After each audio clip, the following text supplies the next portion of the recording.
Sweep to quarters. Run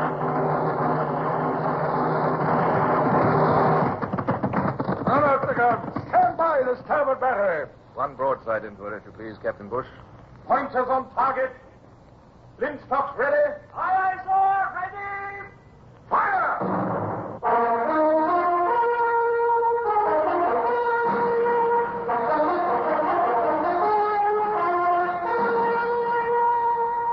Presenting Michael Redgrave as C.S. Forrester's indomitable man of the sea, Horatio Hornblower.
Those were wonderful and exciting days. Even now, after so many years, knowing what trouble and hardship was to come, I'd still elect to live them again, had I the choice. Yet on the morning when the captains of the squadron sat in the Admiral's cabin discussing the forthcoming operation, I was full of foreboding. Admiral Layton had censured me for leaving the squadron, despite my success. I could not but feel that he still suspected me of having been the lover of Lady Barbara before her marriage to him. And now I again found myself opposing him. Then, we're agreed, gentlemen. The capture of the town of Rosas, if it can be effected, will throw the French plans for the subjection of Catalonia into confusion. Our 3 ships can supply a landing party of 600 men, and Captain Hornblower will lead them. His experience of the Spanish during his imprisonment there and his command of the tongue make him the obvious choice.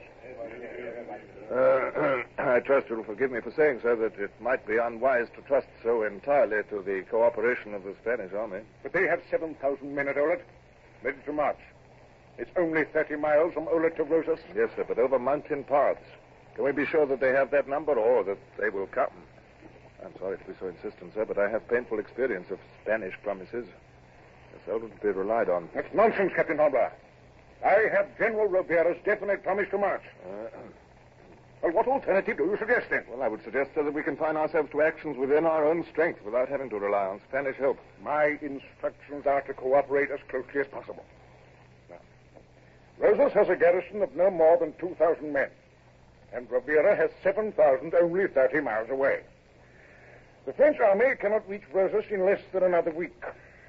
We can supply heavy guns, men to work them, and more men to lead a storming column when we've effected a breach. It can be done easily before the French army arrives. So I fail to understand your objections, Captain Hornblower. I did but state them at your request, sir. I ask for helpful suggestions, not objections. I look for more loyalty from you, Captain. I can assure you of my loyalty, sir. Very well. Then we can start at once. I trust we're on the eve of the most resounding success the Mediterranean coast of Spain has ever seen.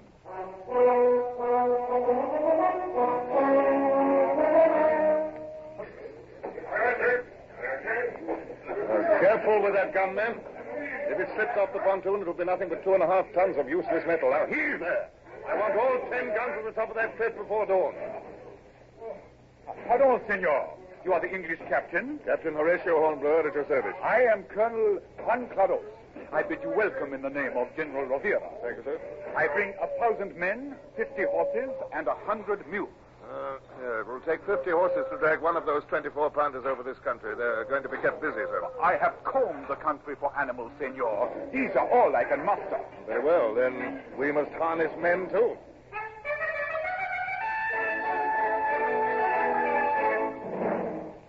I have a horse for you, Captain. Thank you, Colonel. Would you be so kind as to send a messenger to General Rivera telling him that I hope to reach Rosas with at least some of the guns at noon? Certainly, Captain. And I must ask for the help of your men to transport my guns and stores. 400 will help with the guns, and another 400 will carry one 24-pound cannonball each. But, Captain, this is not possible. And after that, they will return here for more. I was promised a sufficiency of pack animals. If you do not supply me with 4-legged ones, I must use those with 2. Now, pardon me while I get the column started. Ready? Aye, sir. Allot 10 horses and mules to each gun and 100 men on the drag ropes. Send 100 men ahead to clear the path. They must roll rocks out of the way and fill in holes. Now, see that every Spanish soldier is at work. Aye, sir.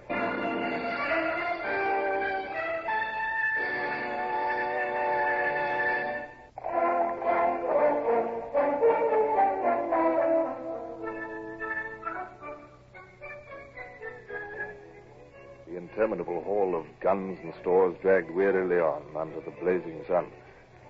Colonel Claros and I rode ahead, with his 3 staff captains behind us, and young midshipmen Longley and Coxswain Brown acting in a like capacity for me. But when at last we reined our horses at the top of the last of the rocky undulations and gazed down at the town of Rosas in the plain, I knew that it would be many more hours before my guns were ready for the siege. In 5 hours, the first gun had traveled little more than 3 miles. Pondering this, it was a few moments before I was struck by the general peacefulness of the scene below. Colonel Claros, the plain is almost deserted. Where is General Rivera's army of 7,000? They were to have been besieging the town. You told me they were marching last night. They do not seem to have arrived yet. But this is serious. My men and stores are strung out over 3 miles of country, sir, within easy reach of any column the town of Rosas might care to send out. What of the messenger you sent at dawn to General Rivera? Has he returned? The messenger? Oh, yes, I remember. He did not go. He didn't go, what? It would have been to put somebody to unnecessary trouble. If the general comes, he comes. If not, no messenger can bring him. I might have expected this. Even your squadron of cavalry there who are watching the city haven't bothered to report the non-arrival of the army. We're in considerable danger here. Oh, no, my men are used to mountains. If the town garrison attacks us, we can get away. Get away? We're here to attack, man, not to fly. What of my guns and men? My dear Captain, in war there is always danger. Mr. Lungley! Sir? Come here. Ride back at once. Halt the guns, halt the convoy, halt every man on the path. Nothing is to move a yard further without orders from me. Aye, aye, sir. Now, sir, not a gun or man moves until I see Rivera's army on that plain. Now, will you send a messenger to him? Very well, if you wish. See to it, Lieutenant. Now, sir, it is the hour for dinner. Will you have my men's food served to them, Captain? Your men? Am I to feed 1,000 of your men from my ship's stores? I thought you'd made your own arrangements. As you wish, Captain, but if they are not fed, they will disperse in search of food.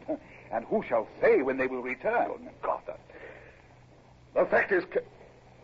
Oh, damn. Very well, I'll feed your men.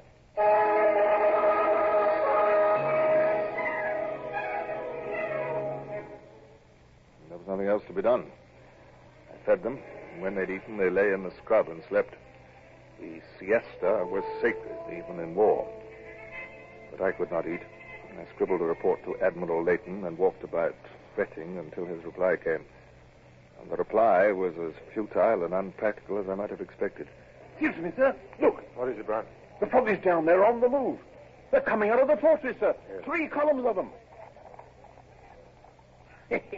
Another good that cavalry picket is, sir. They're galloping back to the Spanish army as fast as they can. Those columns seem endless. There must be at least 1,000 men in each and more coming. But the Spanish estimated the garrison strength at less than 2,000. I see their plan. 2 columns to attack us directly, 1 to cut off the retreat to the mainland. There's not a moment to lose, Brown. Captain! Captain! They are attacking, Captain. We must get away. You'll surely not abandon the convoy, Colonel? I cannot afford to lose my army. If I march them now, there is just time to get away. What? Unfortunate, senor. A military necessity. Yes. That's the sort of allies to have, sir, isn't it, eh? Well, I hope the columns chase her and cut her to pieces. Quick, Brown, back to the Marines. Major! Sir? Shift task for you. We'll have 3,000 French on us inside an hour. Your Marines will have to hold them back while we get the stores back to the ship. Aye? Oh, you'll be a job. You wouldn't be thinking of abandoning the stores, sir? No. It might be worth losing them to save the lives of trained seamen, but the shock to morale of leaving the guns after so much trouble to get them here would be enormous. No, we must fight a rearguard action, Major. Aye, we'll do that. Longley! Sir? Ride to the beach. Tell the Admiral we must re-embark men and stores and ask for boats to take us off. Aye, aye, sir.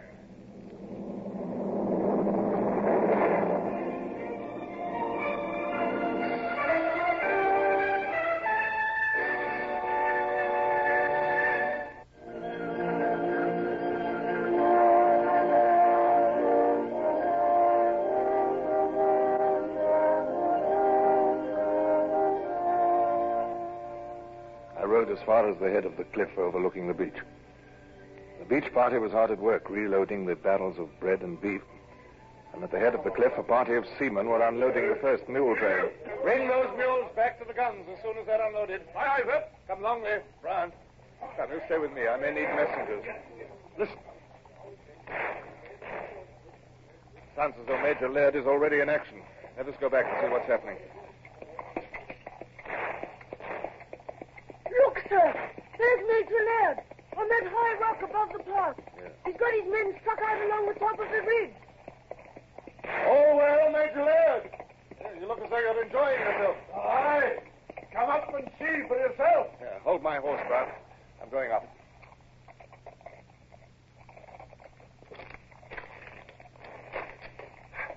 Now, Major Laird, what's the position? Well, you'll observe that the foreign troops have to keep to yon paths in this sort of country. Any skirmishers soon lose the direction. This thorny vegetation is helping us fine. Do you see yon puffs of smoke? Yes. That's my men heading in the scrub. Yes, but the French are coming on. I can see them. If you didn't keep your head down, sir, you'll not see anything long. You see that French column to the right? When it reaches yon thorn tree, we'll have to retreat and take up a fresh position. They've been firing at me without a hit yet, but with two of us up here, the possibility is doubled, Kiki. In other words, you'd like me to look after my business and leave you to look after yours. Very well. Have you hit? No, but that one's ruined my cocked hat. All right, Major. I'll go and hurry the convoy.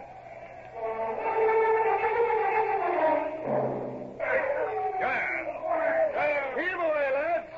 Boney hasn't any guns as good as these. Don't let him have them as a present. Yes, it's gunny. Let him take us with it. Come on with it. Look at that, sir. The Spaniards have got away. You can see them climbing the hill beyond the plain over there. Allies or not, I could almost wish they'd been cut off.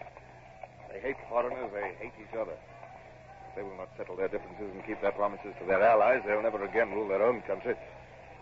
Now, but come. I can't waste time in talking.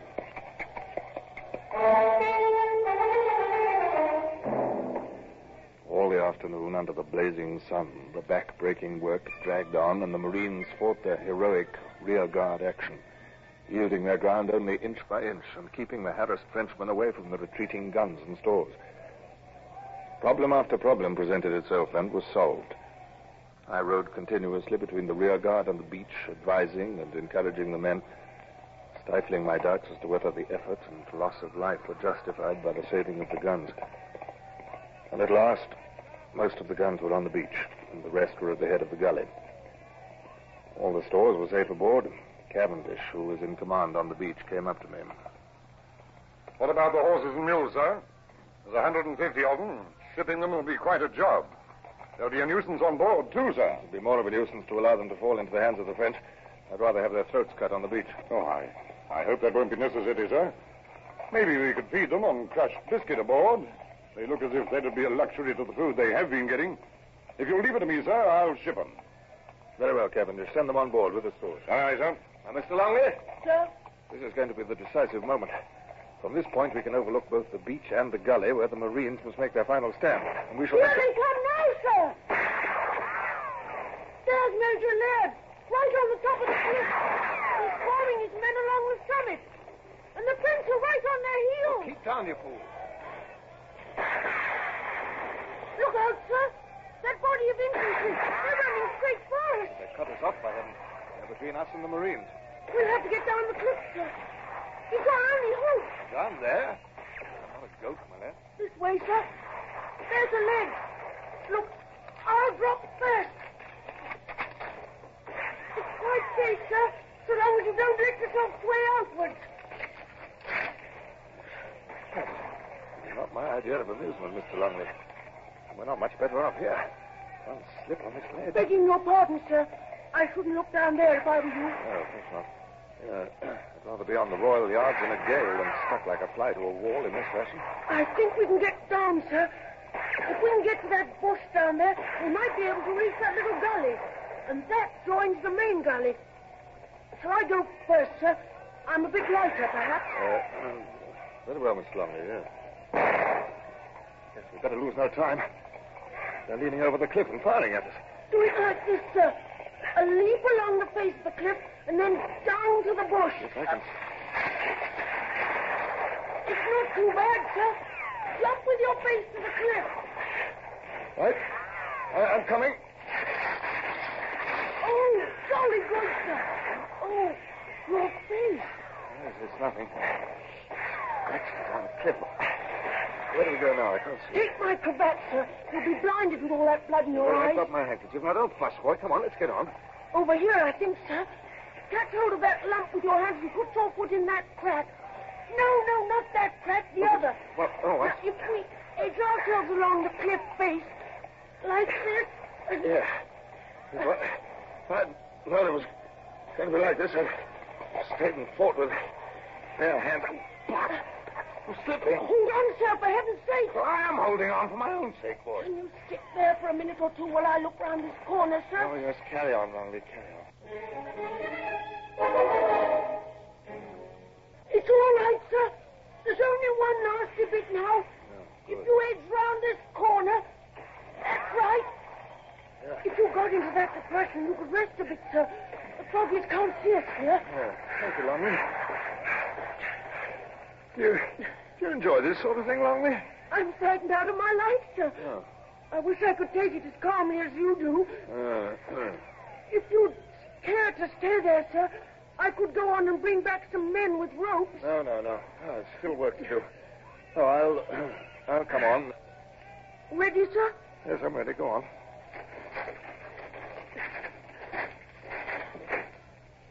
We're there. Are you hurt, sir? No. I doubt if I've any skin left under my breeches, but nothing's broken. Yeah.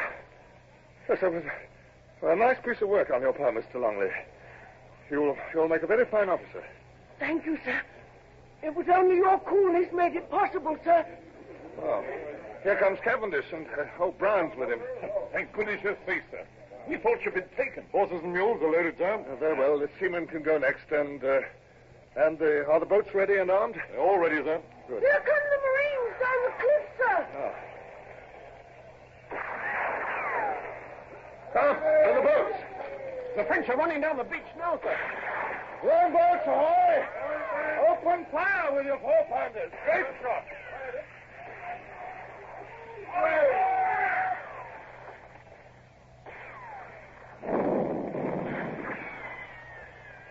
Stop them. Get aboard, everyone. Through the surf.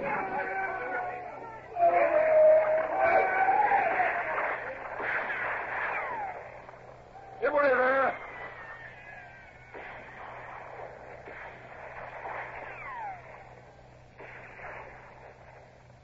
A very handsome operation, was yon. Your men did splendidly, Major Laird. I trust your losses were not excessive. No so bad, considering. The Frenchies lost 10 for every one of mine. Aye, a very handsome operation. Handsome indeed. A day spent unloading and loading, dragging large guns up and down cliffs, fighting, leaping down precipices like goats, and for what? Hardly your fault, sir.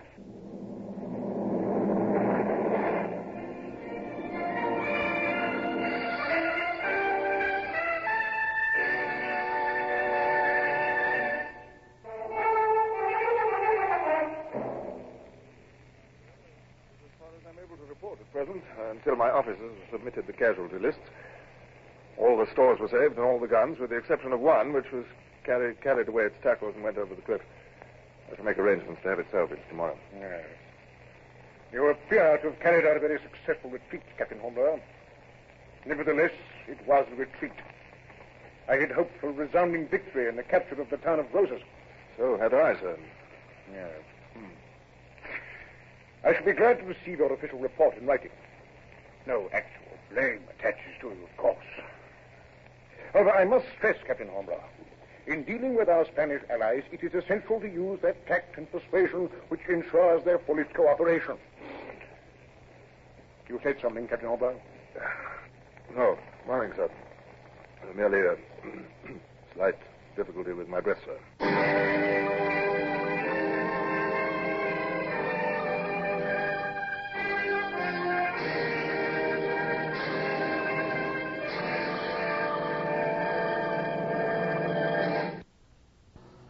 Horatio Hornblower, starring Michael Redgrave, is based on the novels by C.S. Forrester.